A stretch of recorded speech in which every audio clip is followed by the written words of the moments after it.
Hello students, आज हम करने वाले हैं फर्स्ट लेटेंट हीट इक्वेशन और जिसको हम बोल सकते हैं क्लॉसियस-कैप्रियॉन इक्वेशन बाय श्वेता मेहरा। ये क्या इक्वेशन है हमारे पास क्लॉसियस-क्लैपियन की? ये इक्वेशन है जो डील करता है with the effect of change of melting point, कि कैसा इफ़ेक्ट हो रहा है मेल्टिंग पॉइंट जो चेंज हो रहा है, या boiling point of A substance. ठीक है, मेल्टिंग पॉइंट या बॉइलिंग पॉइंट जो किसी सब्सटेंस का जो चेंज हो रहा है उससे क्या इफेक्ट पड़ रहा है ड्यू टू द प्रेशर से। ठीक है, प्रेशर के जरिए, ठीक है, किसी सब्सटेंस के melting point and the boiling point में क्या चेंज आ रहा है, कैसा इफेक्ट आ रहा है ड्यू टू द प्रेशर, उस इक्वेशन को बोला है क्लॉसियस-क्लैपियन इक्वेशन। ठीक है, अब हमारे सामने प्रेशर वॉल्यूम का एक डायग्राम है जिसके अंदर हम स्टेट डिस्कस करने वाले हैं। ठीक है, तो हम पहले ये हमारा कैसा डायग्राम है, पीवी डायग्राम है। लेट ये जो ए बी सी डी वाली जो है हमारे पास, जो ये रिप्रेजेंट कर रहा है आइसोथर्मल। आइसोथर्मल के क्या होता है, जहाँ पे क्या होता है टेम्परेचर कांस्टेंट होता है, प्रेशर एंड वॉल्यूम क्या होएगा उसमें चेंज हो सकते हैं। ठीक है, तो हमने एक आइसोथर्मल लिया है, कोई यूनिट मास है ऑफ ए सब्सटेंस। ठीक है, so that along A B, जो ये हमारी ए बी है, ठीक है, ए बी, ठीक है, ये कैसी स्टेट में है, वेपर स्टेट में है। ठीक है, अलोंग BC, ये जो BC है, अब अलोंग BC, ठीक है, हमारे पास क्या हो रहा है अलोंग BC में, प्रेशर क्या हो रहा है, ग्रेजुअली इंक्रीज हो रहा है। ठीक है, तो और जिसके कारण क्या हो रहा है, वॉल्यूम डिक्रीज हो रहा है। जैसे जैसे जैसे हमारे पास ये वेपर्स हैं, ठीक है, ये वेपर्स हैं हमारे पास। ठीक है, हमने इस पे क्या लगाया, प्रेशर लगाया। जब प्रेशर लगाया तो ये जो वॉल है मान लो वो यहाँ आ जाती है। ठीक है, तो ये यहाँ आ गई। तो प्रेशर लगाने से क्या हुआ, पहले तो वॉल्यूम पूरा था, प्रेशर लगाने से वॉल्यूम क्या रह गया, इतना रह गया। क्या हो गया, वॉल्यूम डिक्रीज हो गया है। ठीक है, प्रेशर लगाने से हमारा वॉल्यूम डिक्रीज हो गया है, तो अलोंग BC हमारे जो क्या आएगा, स्टेट में चेंज आएगा। ठीक है, इस स्टेट में क्या आ जाएगा, कुछ चेंजेस आ जाएंगे। ठीक है, ये जो सब्सटेंस था जो हमारा वेपर फॉर्म में था, अब एग्जिस्ट करेगा कौन सी स्टेट में, वेपर स्टेट में भी और लिक्विड स्टेट में। यानी प्रेशर लगाने से क्या हुआ, वेपर पूरी तरह से लिक्विड में कन्वर्ट नहीं हुआ, इसलिए जो BC कर्व है हमारी, इसके अंदर वेपर प्लस में लिक्विड दोनों टाइप के की क्या है हमारे पास, सब्सटेंस हैं। ठीक है, the pressure P and temperature T constant रखेंगे हम। अब हमने क्या किया, प्रेशर और P एंड टेम्परेचर T को क्या कर दिया, हमने कांस्टेंट कर दिया during the change of state. ठीक है, जब हम चेंज को मतलब स्टेट है जो हमारी, उसको जब चेंज कर रहे थे तब हमने प्रेशर और टेम्परेचर को कांस्टेंट रख कर दिया, जिसके कारण क्या होगा, एट पॉइंट C, यानी ये जो पॉइंट है C, वो क्या हो जाएगा, completely in a liquid state. तो ये C कैसा हो जाएगा, अब हमारा सब्सटेंस किस में कन्वर्ट हो जाएगा, लिक्विड स्टेट में। और जो ये हमारी CD है, ये भी किस स्टेट में रहेगी, हमारी लिक्विड स्टेट में ही रहेगी। ठीक है,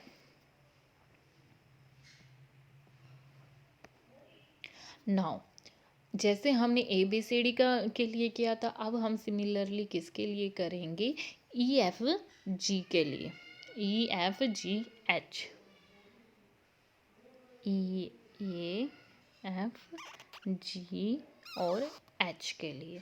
ठीक है, सिमिलरली ये जो हमारा EFGH है एक अनदर आइसोथर्मल है जिसका यूनिट मास हमने सब्सटेंस लिया है, टेम्परेचर लिया है।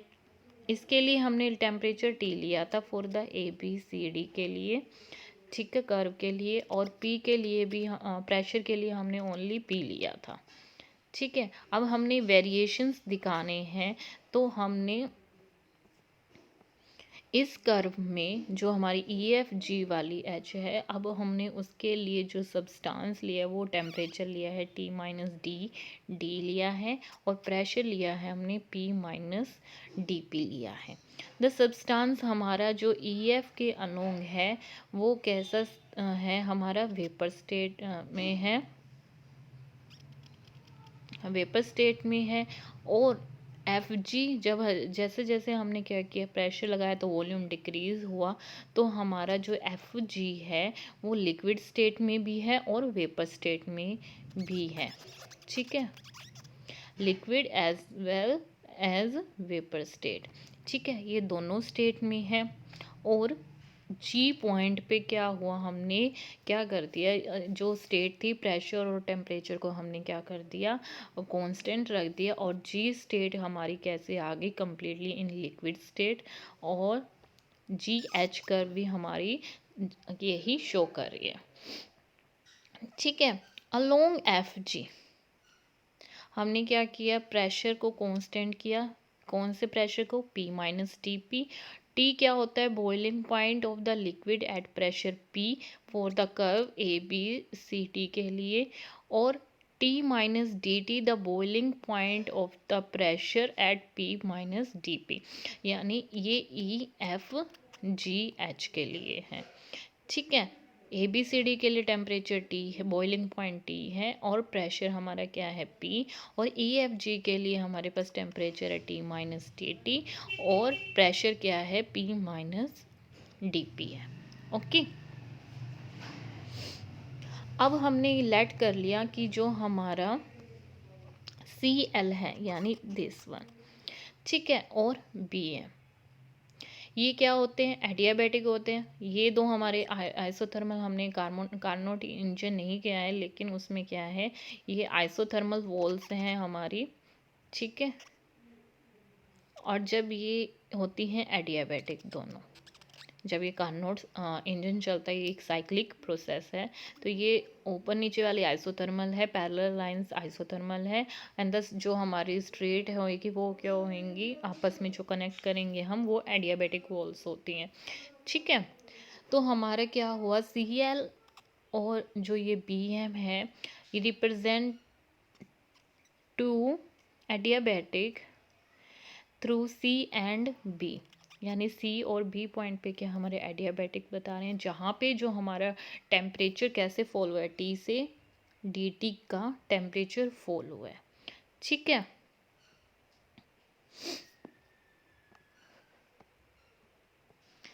ओके, अब हमारी जो है CBMLC, जो हमारी क्या है, CBML और ये C है, ठीक है। ये एक पूरा क्या बता रहा है, हमारे पास सेम है, किसकी तरह, CB, बस ये F और G, ठीक है।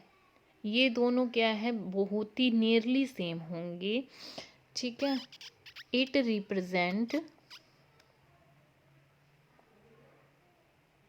ठीक है, ये रिप्रेजेंट करेंगे, ये आइसोथर्मल होंगे दोनों, ठीक है। और ये क्या होंगी, adiabatic, two isothermal and the two adiabatic. जो कैसी है, रिवर्सिबल है। रिवर्सिबल कैसे हैं, जैसे मैंने अभी बनाया, ये आइसोथर्मल है, ठीक है, ये एडियाबैटिक है, यानी ये एक दूसरे के अंदर साइक्लिक प्रोसेस में मूव हो सकती है, इसलिए क्या बोलेंगे हम, रिवर्सिबल है, ठीक है। जो हमारा CBMLC है, ये डी नहीं आएगा, ठीक है। जो हमारा ये स्क्वेयर, सॉरी, रेक्टेंगल फॉर्म में दिख रहा है, ये कंप्लीट कैसा है, कार्नोट इंजन की तरह वर्क करेगा। जो टेम्परेचर करेगा यहाँ से T, फॉल हुआ तो DT, यानी टी और माइनस डी टी जो एक्ट एज करेंगे, ये सोर्स की तरह एक्ट करेगा और ये सिंक की तरह एक्ट करेगा। ठीक है,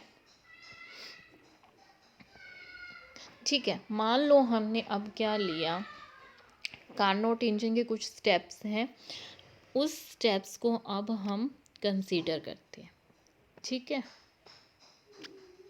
पहला क्या है, हमने जो हमारा वॉल्यूम लिया है, हमने V1 लिया है at point the C। Substance को अलाउ कर दिया कि वो एक्सपेंड हो जाए आइसोथर्मली, जहाँ पे आइसोथर्मल में क्या होता है, कांस्टेंट टेम्परेचर T होता है और वॉल्यूम इंक्रीज हो जाएगा V2 एट B पॉइंट। ठीक है,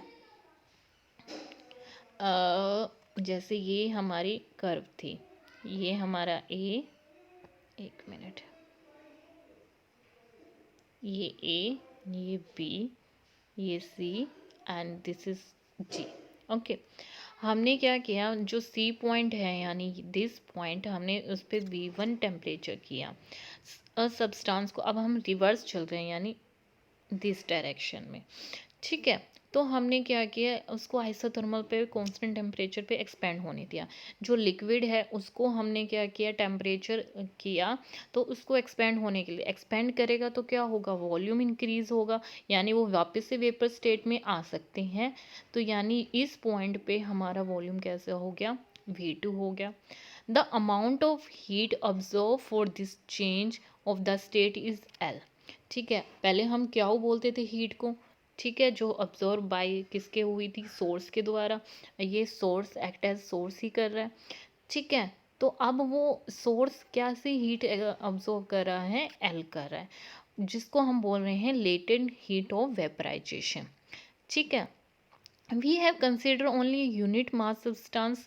तो लेटेंट हीट को, वेपराइजेशन हम कैसे डिफाइन करेंगे, the amount of heat required to convert unit mass into the liquid into the vapour state without any change in temperature. Vaporisation को कैसे, लेटेंट हीट वेपराइजेशन को कैसे, हमें कितनी हीट चाहिए एक यूनिट मास को, जो कैसा है, लिक्विड है, उसको वेपर में कन्वर्ट करने के लिए हमें कितनी हीट चाहिए without any change of temperature. ठीक है, so the substance is now are allowed to expand adiabatically. ठीक है, अब जो हमारा यहाँ बना देते हैं,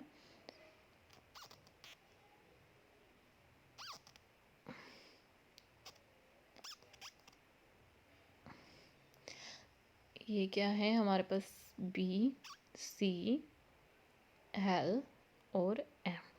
ठीक है, अब सब्सटेंस को हमने क्या के लिया, अगर हम नीचे जा रहे हैं ऐसे तो एडियाबेटिकली है। ठीक है, अलोंग BM, यानी BM पे हमारा एडियाबेटिकली है। ड्यूरिंग दिस ऑपरेशन जो हमारा टेम्परेचर है ऑफ द वेपर का, वो कितना हो जाएगा, T से माइनस DT हो जाएगा, यानी इसका जो टेम्परेचर है T माइनस DT हो जाएगा। और प्रेशर कैसे हो जाएगा, P माइनस DP हो जाएगा। ठीक है, the vapor are now composed isothermally at constant temperature T minus DT। अब जो वेपर कैसे कंपोज्ड होंगे, आइसोथर्मली। अब टेम्परेचर कितना है, T minus DT।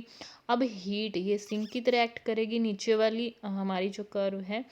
The heat rejected to the sink during this process, अब वो कितनी रिजेक्ट करेगी, एल ऑब्जॉर्व करी थी अपर कर्व ने, और इसने कितनी हीट रिजेक्ट करी, एल माइनस DL। DL कैसी क्वांटिटी है, जो हीट कन्वर्ट हुई है इनटू में वर्क में, यानी DL किस में कन्वर्ट हो गई, वर्क में। ठीक है, अब लिक्विड को फिर से कंप्रेस किया एडियाबेटिकली, यानी LC।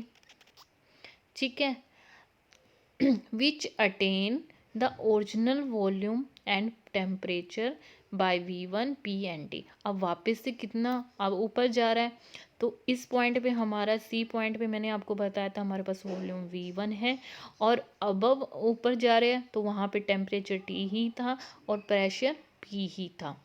ठीक है,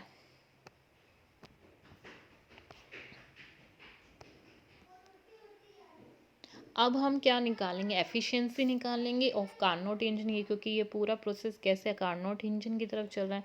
एफिशिएंसी क्या होती है, अमाउंट ऑफ वर्क बाय में टोटल हीट, हीट कैसी थी हमारी एल की फॉर्म में थी, जो कि हमारे किसके इक्वल आया था, जब हमने कार्नोट थ्योरम करी थी तो हमारा इक्वल आया था 1 माइनस थीटा 2 हुआ था ना।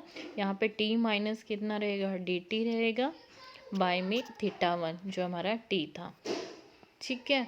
और जो कि किसके इक्वल आएगा, डी टी बाय में टी के इक्वल, ठीक है। सॉल्व करेंगे, ये 1 हो जाएगा, 1 से 1 कैंसिल हो जाएगा, माइनस माइनस प्लस होगी, डी टी माइनस टी, ठीक है। Work done is also given by, जो हमारा एरिया आया था ये वाला एरिया जो इस फॉर्म में बना था, यहाँ पे सीधा, यहाँ बी, एम, यहाँ एल, सॉरी यहाँ एल और सी, इस ये कैसा होएगा, enclose by the Carnot cycle. अब हमारा वॉल्यूम कहाँ से कहाँ चेंज हुआ था, V2 से V1 से V2, लेकिन हमारा ये कैसे चला था, एडियाबेटिकली चला था इसके अलोंग, तो हमारा वॉल्यूम वर्क डन किसके एरिया के अलोंग आएगा, CB/MLC के अलोंग आया था। तो हमारा वर्क कैसे आएगा,